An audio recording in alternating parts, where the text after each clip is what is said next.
छत्रपति संभाजी महाराज छत्रपति शिवाजी महाराज के बड़े पुत्र 21 जुलाई 1616 को गद्दी पर बैठे। उनके अभिषेक के साथ ही एक महत्वपूर्ण समय की शुरुआत हुई जब मराठा साम्राज्य चारों ओर से शक्तिशाली दुश्मनों जैसे मुगल साम्राज्य, आदिलशाही सुल्तानत, पुर्तगाली, अंग्रेज और सिद्धियों से घिरा हुआ था।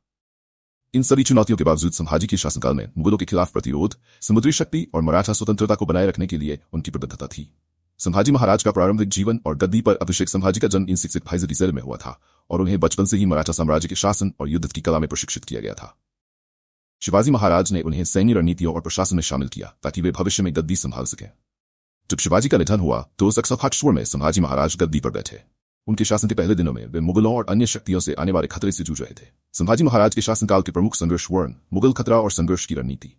संभाजी के गद्दी संभालने के समय मुगलों का औरंगजेब सबसे बड़ी सैन्य शक्ति था। उसने पहले से ही दक्षिण भारत में मुगल साम्राज्य की नींव मजबूत करने की कोशिश की थी और अब उसने मराठा क्षेत्रों को भी अपने साम्राज्य में मिलाने का मन बना लिया था। संभाजी को मुगलों की नीतियों और उनके आक्रामक विस्तार से पूरी तरह अवगत था और उन्होंने इनसे निपटने के लिए जुझारू युद्ध नीतियों को अपनाया। संभाजी ने अपने पिता द्वारा शुरू की गई रणनीतियों को जारी रखा, जिन्हें मुगलों के आर्थिक केंद्रों को निशाना बनाकर उनकी आर्थिक शक्ति को कमजोर करना शामिल था। बुरहानपुर पर हमला। संभाजी महाराज ने मुगलों के महत्वपूर्ण व्यापारिक केंद्र बुरहानपुर पर हमला किया। इस हमले से मुगलों की अर्थव्यवस्था पर सीधा प्रभाव पड़ा और वहां के मुसलमानों के लिए शुक्रवार की नमाज अदा करना भी मुश्किल हो गया। औरंगजेब को धन की आपूर्ति में विघ्न डालना। संभाजी ने प्रयागराज से औरंगजेब की सेना के लिए अन्न परिवहन करने वाले मार्गों पर हमला किया, जिससे मुगलों की आपूर्ति श्रृंखला बाधित हो गई और उनकी सैन्य शक्ति कमजोर हुई।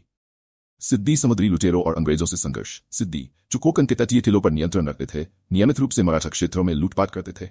उनका अंग्रेजों के साथ गठजोड़ था, जिनके पास मुंबई में व्यापारिक बस्तियां थीं।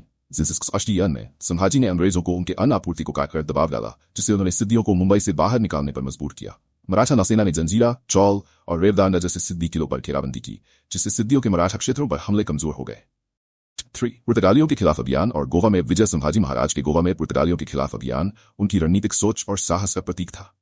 पुर्तगालियों ने मराठों के खिलाफ हमेशा मुगलों के साथ मिलकर काम किया था और उनके खिलाफ लड़ाई मराठा साम्राज्य की स्वतंत्रता की रक्षा के लिए जरूरी हो गई थी। 1683 में संभाजी ने गोवा में आक्रमण किया और बारदेस और सालसेट जैसे क्षेत्रों पर कब्जा किया। दुर्भार और जुवे किले में पुर्तगालियों को निर्णायक पराजय दी, जिससे पुर्तगालियों की शक्ति को बुरी तरह कमजोर किया गया। इस अभियान ने न केवल मुगल पुर्तगाली गठबंधन को तोड़ा बल्कि मराठा शक्ति को भी प्रबल किया। 4. मुगल पलटवार और मराठों की दृढ़ता। 1685 में औरंगजेब ने रायगढ़, मराठा साम्राज्य की राजधानी पर एक बड़ा आक्रमण किया। मुगलों ने इसे घेर लिया और इसे नष्ट करने का प्रयास किया, लेकिन संभाजी महाराज और उनके जनरलों जैसे कवि कलश, हंबीरराव मोहिते और रूपाजी भोसले ने इसे सफलतापूर्वक विफल कर दिया। इस विजय ने मराठा शक्ति की मजबूती और नेतृत्व की क्षमता को प्रदर्शित किया। संभाजी की रणनीतियां और उनके जनरलों की वीरता ने मराठों को मुगलों के हमलों से बचने और अपनी स्वतंत्रता की रक्षा करने में मदद की। समुद्री शक्ति का महत्व। संभाजी महाराज को यह समझ में आया कि समुद्री शक्ति कोंकण तट और पश्चिमी तट पर मराठा साम्राज्य की रक्षा के लिए महत्वपूर्ण है। उनकी मराठा नौसेना ने मुगल आपूर्ति जहाजों को जब्त किया और समुद्र में मुगलों की आपूर्ति को अवरुद्ध किया। इस समुद्री शक्ति ने मराठों को तटीय क्षेत्रों में मुगलों की उपस्थिति को कमजोर करने में मदद की और मराठा साम्राज्य की सुरक्षा को सुनिश्चित किया।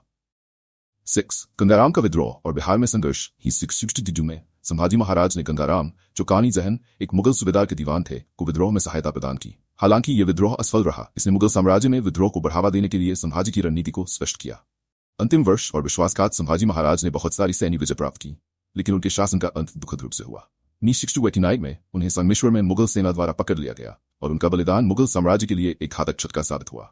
बलिदान और मराठा विरासत। संभाजी महाराज का बलिदान भारतीय इतिहास में एक दुखद लेकिन प्रेरणादायक घटना बनी। उन्हें मुगल साम्राज्य द्वारा भारी यातनाएं दी गईं, लेकिन उन्होंने कभी अपने उद्देश्य से विचलित नहीं हुए।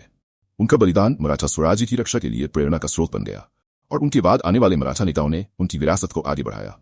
निष्कर्ष। छत्रपति संभाजी महाराज का शासनकाल शौर्य, वीरता और संघर्ष का प्रतीक था। उनकी युद्ध नीतियों, समुद्री शक्ति और मुगल साम्राज्य के खिलाफ उनके दृढ़ प्रतिरोध ने उन्हें भारतीय इतिहास में एक महान योद्धा और नेता के रूप में स्थापित किया।